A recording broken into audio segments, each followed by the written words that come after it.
Hai viewers, aku Pipe. Aku Nabila. Kita lagi ada di Podcastin aja.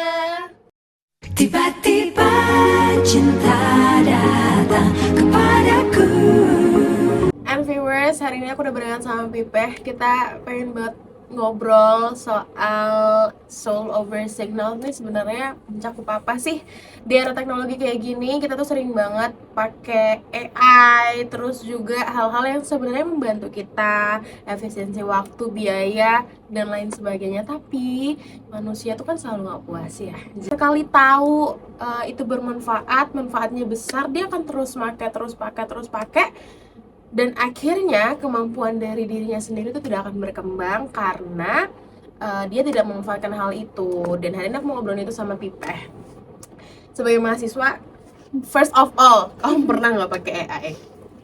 Kalau untuk sekarang untuk cari referensi pernah sih pakai ChatGPT. Kalau aku baru-baru banget pakai AI, pakai ChatGPT khususnya. Tapi itu benar-benar ngebantu sih karena ya selain membuka pikiran kita, bahasa-bahasa AI itu kan bahasa intelektual ya. Betul. Jadi kita itu mencoba terbuka dengan bantuan AI, tapi kita nggak ngerasa kita terkontrol dengan AI. Enggak, kita tetap mencari referensi lagi di luar AI dan kita juga mengembangkan ide dari pikiran kita. Tapi aku setuju kalau misalnya Pepe bilang bahasa AI itu bahasa intelektual. Maksudnya bahasa intelektual tuh sebenarnya kayak bahasa yang lumayan ilmiah. Ya, Jadi betul. kita kan seringnya baca novel ya. Iya. Nah, kalau misalnya kita sering baca buku pengetahuan kan biasanya kita akan banyak kosakata kan. Karena kita memang jarang baca buku pengetahuan, kita bisa cari banyak kosakata yang lewat sana salah satunya. Meskipun sebenarnya mungkin agak salah ya kalau misalnya kita belajar kata lewat sana, karena memang balik lagi harusnya lewat buku. Tapi pakai AI itu memang memudahkan Lihat dan kondisi juga sebenarnya. iya betul. Tapi kamu ketergantungan gak sih? Kalau untuk saat ini enggak ya, karena kalau untuk saat ini dan insya Allah dilanjutkan, semoga tidak ketergantungan. Amin. Karena aku pakai AI itu benar-benar waktu cari referensi itu doang, ngebuka pikiran supaya oh gini loh bahasa intelektual yang bagus, cara kita memberi kata di deskripsi kita. Tapi untuk sekarang benar-benar yang kadang kalau ada referensi lain bisa ngebaca dari situ dulu, tapi kalau udah kayaknya ngestak deh, itu baru pindah ke AI. Jadi nggak yang ngerasa terkontrol, nggak ngerasa ketergantungan, karena masih banyak cara lain, masih banyak modul guys, masih banyak modul viewers. Sorry. Tapi kamu pernah lihat ada ini nggak? Maksudnya ada orang yang mungkin kamu pernah lihat, ada lingkungan yang mungkin kamu pernah lihat kok kayaknya mereka ketergantungan banget ya sama AI. Itu sih ada viewers. Kadang mereka tuh nyebutnya itu temen bahkan. Oke. Kayak ditanya, ini gimana nanti tugasnya? Oh aman, ada temanku.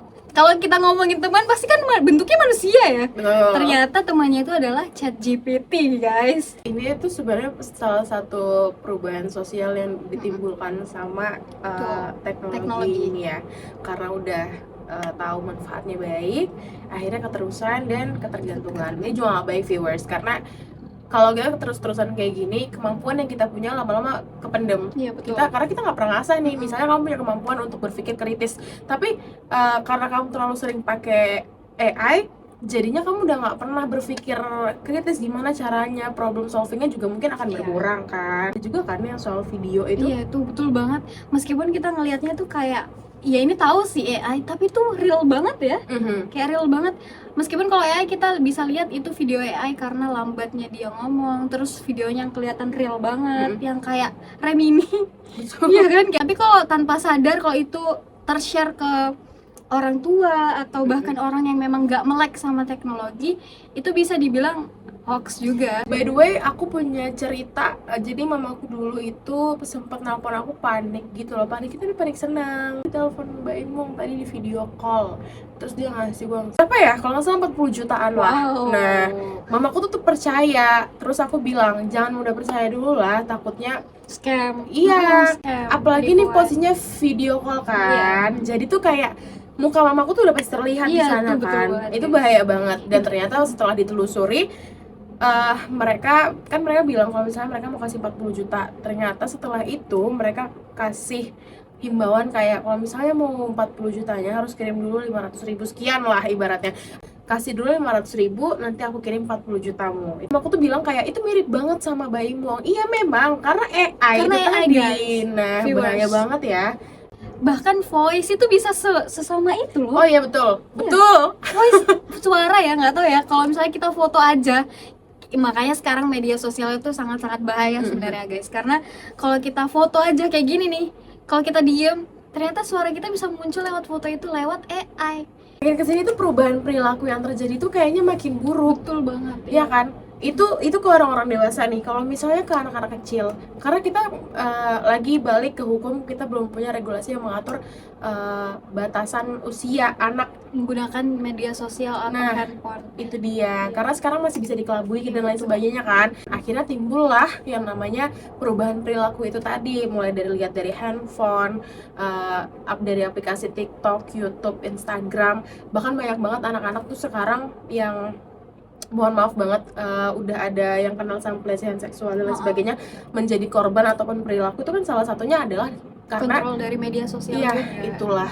Betul banget guys, karena kalau misalnya kita lihat banyak tuh video-video yang beredar yang sedang viral, rata-rata itu anak yang perilakunya kurang baik ke orang tuanya, karena itu ya tadi, kontrol media sosial itu benar-benar berpengaruh banget. Apalagi kalau misalnya kita udah gampang banget ngakses handphone, terus nggak ada jam batas, itu Contoh ininya deh, contoh simpelnya ya, kalau itu fenomena soal independent woman di mana-mana yang kayak oh iya aku independent woman dan lain sebagainya, tapi mereka masih merendahkan kan, dan itu tuh disetujui.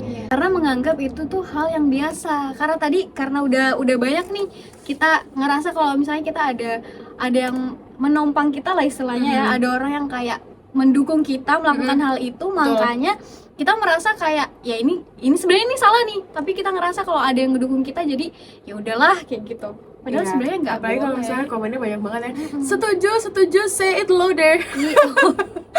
Itu tuh bahaya banget, karena makanya kalau misalnya bersosial media, selain hati-hati sama apa yang kita lihat, juga harus hati-hati sama apa yang kita ketik. Karena kita tahu juga ya, kalau misalnya dalam Islam salah satunya sebenarnya menjaga lisan, ya kan? Betul. Tapi kalau misalnya lewat teknologi, apakah semuanya harus dari lisan? Kan enggak. Bicara sebelum kita bertindak, sebelum kita ngetik, harusnya kita berpikir terlebih dahulu, karena sekarang tuh ya dari ketikan aja udah mulai banyak banget cyberbullying. Itu bahaya banget. Tapi kamu ngerasa nggak sih makin lama kalau media sosial ini makin gampang gitu ngikutin algoritma kita? Iya kan? Kayak ngerasa apa yang kita pikirin nih sebelum kita buka handphone, terus waktu kita buka aplikasi TikTok misalnya ya, iya kan? Betul. Habis itu kita muncul tuh, kayak istilahnya di pikiran-pikiran kita kok bisa muncul tuh dari mana? Contohnya kayak ini, aku mau beli sepatu deh. Iya, muncul apa? kayak muncul iklan atau muncul Langsung video review video, semua. iya, betul Itu banget. gimana ya? kok Kok bisa? Pada intinya teknologi, perubahan sosial, dan Islam tuh pasti sangat berkaitan. Iya, betul. Karena ajaibnya apa yang kita lakuin tuh semuanya udah dijawab Allah.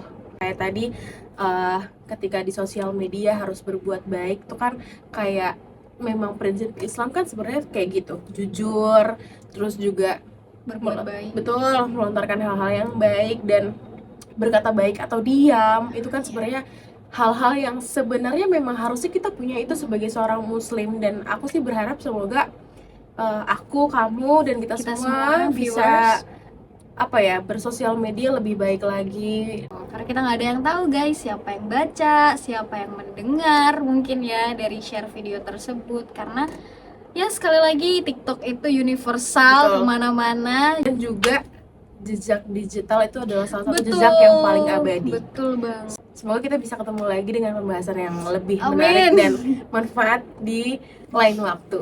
Aku Nabila pamit dan Aku Pipe pamit. bye viewers. Tiba-tiba cinta datang kepadaku.